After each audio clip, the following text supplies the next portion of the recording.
미국 정부 셧다운, 연준의 경기 둔화 경고, 트럼프의 관세 위협, 그리고 JP모건 CEO의 리스크 발언까지 온통 악재뿐인데도 뉴욕 증시는 오히려 상승하고 있습니다. 요즘 시장 이상하지 않나요? 뉴스만 보면 경제는 망해가는 것 같습니다. 정부 셧다운 위기, 연준의 경기 둔화 경고, 트럼프 전 대통령의 관세 발언, 그리고 은행권 부실 우려까지. 그런데 신기하게도 증시는 오르고 있습니다. S&P 우영용, 나스닥, 다우를 상승 마감이죠. 많은 투자자들이 고개를 갸웃합니다. 이건 반등일까?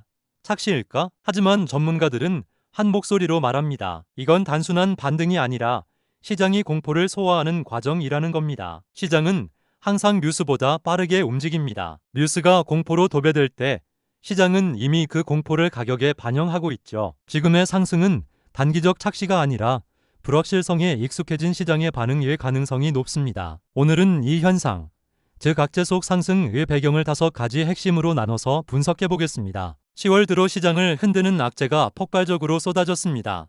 연준은 베이지북을 통해 미국 경제가 완만한 둔화세를 보이고 있다고 진단했고, 트럼프 전 대통령은 자신의 SNS 트루스 소셜을 통해 중국에 대한 추가 관세를 언급하면서 시장 불안을 다시 자극했습니다. 여기에 JP모건 CEO 제이미 다이먼은 사모신용시장은 바퀴벌레처럼 숨어있는 리스크가 있다고 경고했죠. 은행권의 대출 손실이 늘고 중소금융기관이 흔들리면 시장은 즉각 반응합니다. 변동성 지수 VIX는 4월 이후 최고치를 기록하며 공포 모드로 전환됐죠. 하지만 흥미로운 건 이런 상황에서도 주가는 폭락하지 않았다는 겁니다. 오히려 뉴스보다 시장이 더 냉정했다는 게 포인트예요. 즉, 시장이 불확실성을 인지하면서도 이건 시스템 리스크가 아니다라고 판단한 겁니다.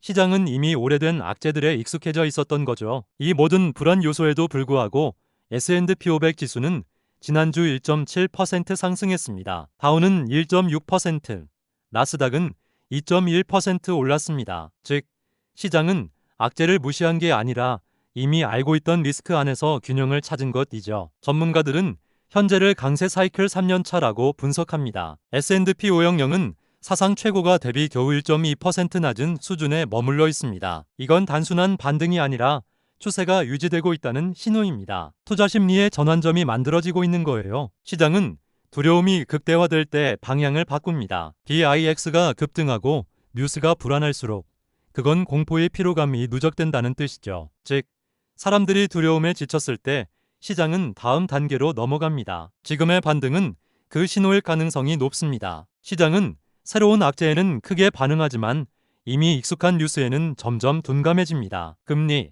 물가, 지정학 리스크의 3가지는 지난 2년 동안 반복된 단골 주제죠. 투자자들은 이미 이런 리스크를 감안한 상태에서 움직이고 있습니다. 즉, 공포의 내성이 생긴 겁니다. 그래서 지금 나오는 셧다운 우려나 관세 발언은 단기적인 잡음으로 받아들여집니다. 이건 매우 중요한 신호예요. 시장이 공포에 덜 반응한다는 건 매도 피로감이 누적되었다는 뜻이고, 이는 곧 하락 탄력이 줄어든다는 의미입니다. 공포를 견딘 시장은 점점 강해집니다. 그리고 이 과정에서 냉정한 투자자들만이 기회를 잡습니다. 연준이 경기 둔화를 인정했다는 건 표면적으로는 악재입니다. 경기가 식고 있다는 뜻이니까요. 하지만 시장은 그 이면을 읽습니다. 둔화 진단은 곧 정책 전환 시그널일 수 있습니다. 즉, 금리 인상 사이클이 끝나고 완화 모드로 들어갈 수 있다는 의미죠. 이런 시기에 시장은 미리 움직입니다. 과거 데이터를 보면 연준이 처음 둔화라는 단어를 공식적으로 언급한 이후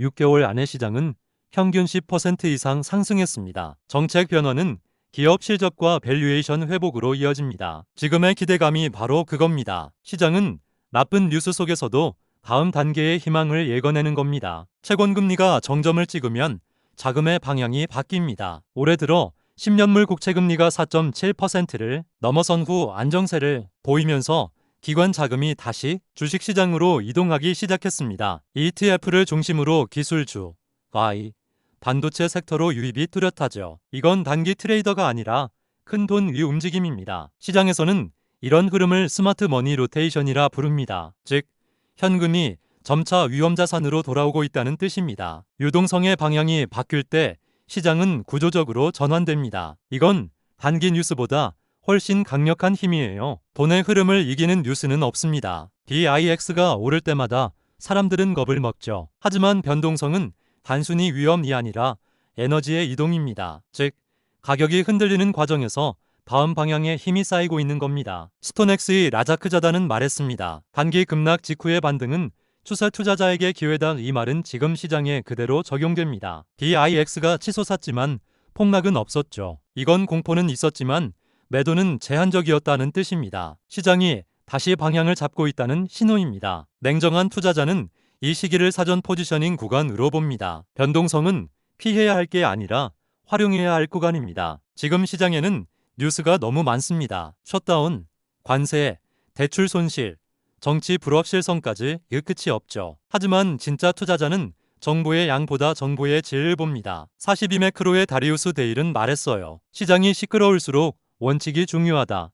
모건 스탠리의 다니엘 스켈리 역시 정치보다 펀더멘털, 뉴스보다 실적을 보라고 조언했습니다. 즉, 잡음은 무시하고 본질을 봐야 한다는 겁니다. 지금처럼 혼란스러운 장세일수록 검증된 대형주, 현금 흐름이 안정된 기업이 답입니다. 이런 종목은 불확실성을 뚫고 꾸준히 상승합니다. 결국 시장을 이기는 건 냉정한 원칙 투자자입니다. 시장은 항상 흔들립니다. 하지만 중요한 건 방향이 아니라 흔들림의 질이에요. 지금의 변동성은 공포가 아니라 회복의 진통일 가능성이 높습니다. 하락은 깊지 않았고 상승은 꾸준히 이어지고 있죠. 전문가들은 이런 구간을 강세장의 중간 점검이라 부릅니다. 악재가 반복될수록 시장은 내성을 키우고 그 내성이 바로 추세 회복력이 됩니다. 이건 2020년 팬데믹, 2022년 금리 쇼크 때도 동일하게 나타났습니다. 즉, 지금은 공포의 끝이 아니라 다음 사이클을 준비하는 조정기일 가능성이 높습니다. 그래서 지금 필요한 건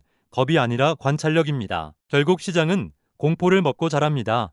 언제나 뉴스는 악재로 가득하지만 그 악재를 이겨낸 순간부터 기회는 시작됩니다. 지금의 시장은 불안하지만 방향은 위를 향하고 있습니다. 이럴 때 필요한 건 확신이 아니라 일관성입니다. 추세를 믿고 흔들림 속에서도 원칙을 지키는 것. 더 트렌드 이스 요를 프렌드. 이 말은 단순한 격언이 아니라 시장의 진리죠. 공포에 휩쓸리지 말고 트렌드와 함께 가세요. 그게 시장을 이기는 유일한 방법입니다. 이 영상을 통해 시장을 다르게 보는 눈을 가지셨길 바랍니다.